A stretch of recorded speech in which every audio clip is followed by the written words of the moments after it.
Well, hello and welcome back to another edition of Let's Turn This Oak Tree into Some Cabinetry. Actually, it's Let's Turn This box truck into an RV, but it seems like all we've been doing is working in the basement, working on these cabinets and turning oak trees into cabinets.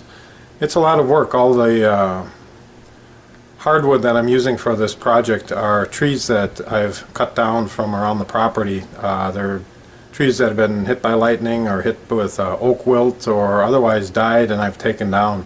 I use a lot of the wood for firewood, and I take the butt logs, and I've got a local guy that's got a Wood-Mizer sawmill, and he turns them into boards for me, which is just wonderful. I can get a huge stack of boards for, you know, a couple, $300-400. I get a huge stack of boards, and the trouble is I don't have a kiln, so I air dry it, and air dried wood, it has its own peculiarities, shall we say. It requires more patience, and it requires time. I usually don't touch a piece of wood for at least 2 years, sometimes 3, 4, 5 years. They always say 1 year per inch of wood.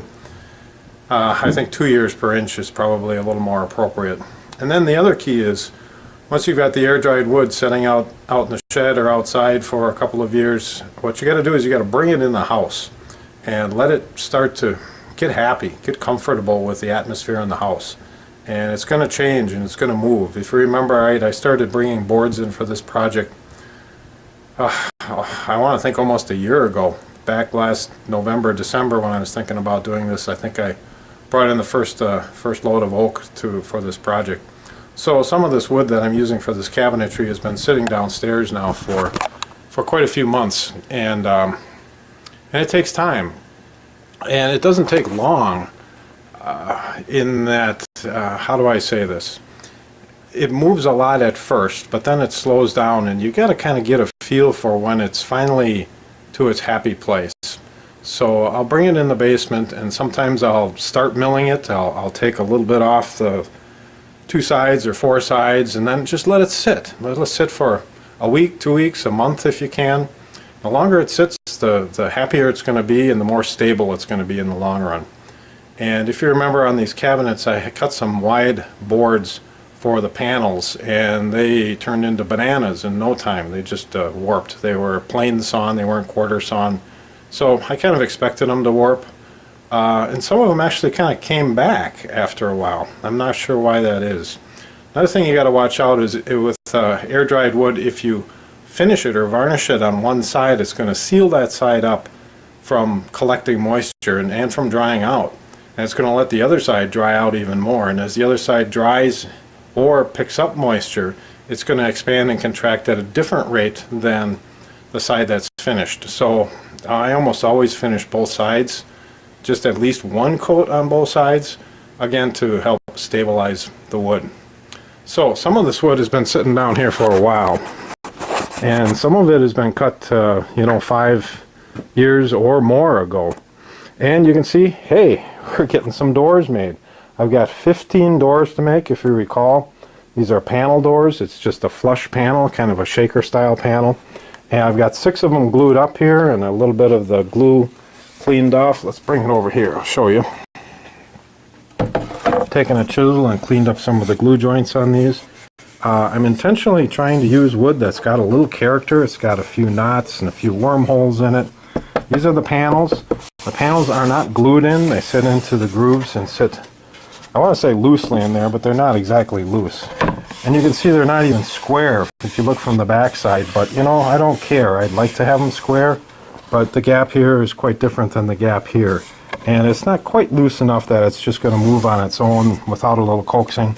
I'm just going to leave it. The store seems pretty happy. And they seem pretty flat and pretty square, so I haven't fit them in yet, but so far, as you can see, this batch of 4 doors I've made here, they don't look too warped. They look like they're all sitting pretty square to each other here, sitting on edge. And I've got one door up here. This is the microwave oven cabinet. If you remember right, these are going to be bin doors. I'm going to put a hinge on the bottom. The microwave is going to go down here. The microwave door is 1 inch bigger than the other door. That's just how it came out. So this door is going to fit in here. I've got some trimming to do. All these doors are going to need to be trimmed down, oh, a 32nd to a 16th, maybe 3/32 of an inch, trimmed down and fit in so that I got a nice little line, little gap around all four sides, and then I'll have to set the hinges in. These four doors are for the above bed cabinets, and I'm really happy with some of the grain and the stains and the lines in these. I think this is going to work out pretty well. You can see these kind of sort of fit in here at this point. They're pretty close, they're pretty square. I'm pretty happy with them so far. So how do I make these doors? You've been following me along here. I've got one door. There's three doors for the back up a second here.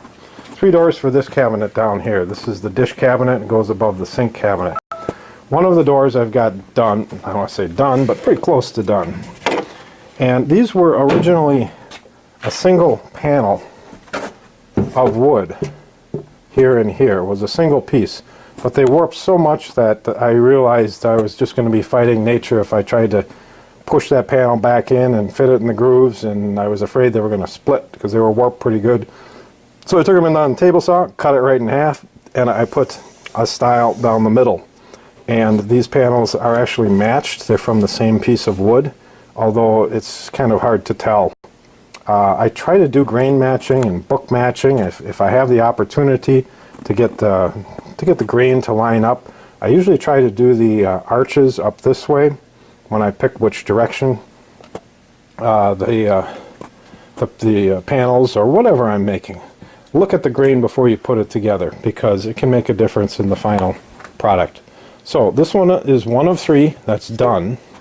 The next one I've got ready to glue up here, and this is assembled with no glue, and it holds together, as you see, pretty darn well. So I'm happy with my joints. You can see that it comes apart here without too much trouble. They fit fairly snug. Right now I'm using Tight Bond 3 wood glue.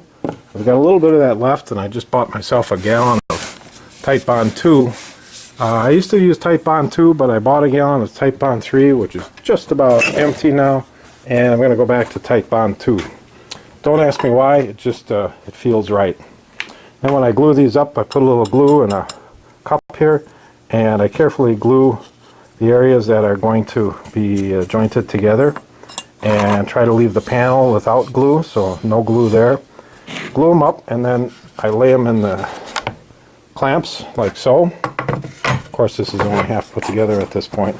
Clamp them up, and then I've also got a clamp that clamps that center stile. I use one of my bar clamps over here to pull that all together. So each one gets 3 clamps.